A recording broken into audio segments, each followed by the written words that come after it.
Charlize does it again.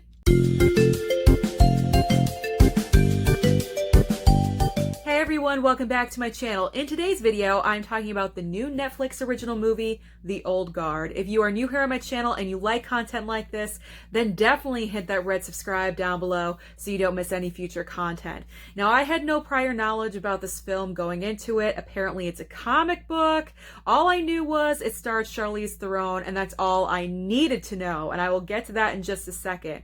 But the premise of this movie is pretty simple. Charlize plays the head of this immortal mercenary group, and throughout the duration of this film, they reunite for a project, I'll just say. And then also we have the subplot of this woman who newly discovers her immortal powers. And then on the other side of another subplot, we have scientists that want to capture the immortals and do experiments on them because they figure that their immortalness will benefit medical science. It's not really as complicated as it made it sound. It does sound complicated, but it's not. There are a lot of good things about this movie, but there were a couple things that kind of just nitpicked at. Not necessarily negatives, but hey, what movie is perfect? So let's start with the good, and then we will go to the not so good. So the good for me, the number one thing is Charlize Theron. Absolutely, I love her. I think she is brilliant in this movie. She can do anything. She's one of those actresses that is so diverse. I love that she can go from a romantic comedy like Long Shot into being a reporter in Bombshell and then kicking ass in The Old Guard. And she also executive produced this movie. And so she does have her hands in things and she does have her say of what she wants to do. And I think that's amazing. And not only is she great, but the entire supporting cast is wonderful as well. She does not steal the show. She's a big focus, but then you have the supporting cast as well. And what I really love is that there's a lot of diversity in this film. There is tons of women and there's gay representation and different races. And that is a fantastic thing to see, especially in a Netflix film.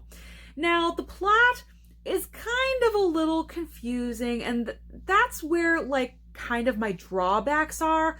Number one thing is because these people are immortal, how long have they been living? We get little bits and pieces of how long that they've been around, but we really don't get into any details about it, which that's what I thought was lacking in the movie. I wish that we went back in the day to when maybe they first got their powers or first discovered they were immortal. I wanted more history. We didn't really get that in the film.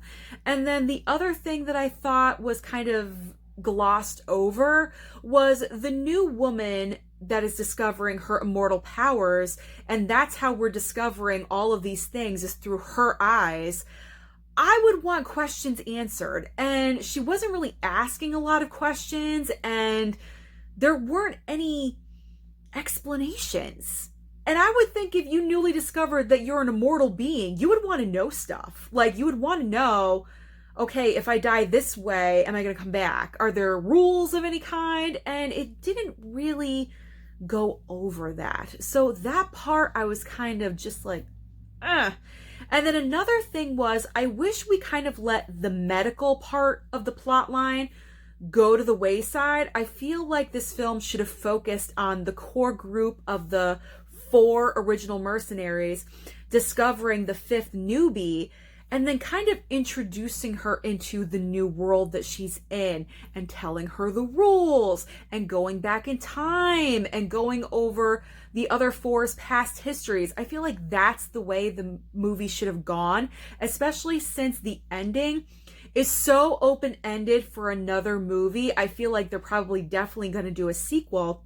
And so I feel like the sequel could have gone into the medical stuff. I don't know. I felt like there was way too much plot line happening. Why are movies lately trying to cram a bunch of plot into one movie when it's not necessary? It kind of kills it.